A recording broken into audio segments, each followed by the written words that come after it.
Most plants in nature are likely interconnected by symbiotic, root inhabiting fungi called mycorrhizal fungi. This method explicitly examines how common mycorrhizal networks influence plant interactions and the subsequent ecological consequences.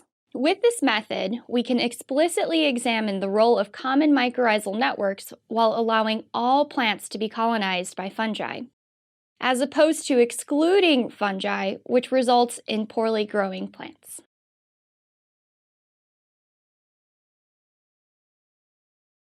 To begin modifying commercial tubular seedling containers with flexible plastic, use a drill press and hold the container against a fence on the drill press, and have a stop with a short dowel that fits inside the container to help hold it in place while drilling. Then drill 2 holes, one above the other, in the sides of the container so that the holes are about 1 centimeter apart. Cut the remaining thin piece of plastic between the holes to make one elongated opening, about 2 centimeters wide and 5 centimeters long.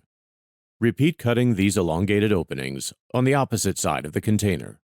To cover the slots with nylon mesh, cut 40 micrometer pore mesh into as many 9.5 centimeter by 8.5 centimeter pieces as there are containers. Then, using high-strength industrial hot glue, fasten the nylon mesh externally onto the containers to cover both openings, with some slight overlap in the fabric.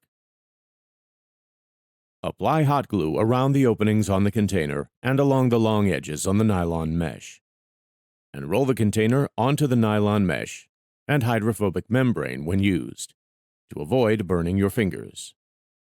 Add a layer of glue along the fabric edge where the mesh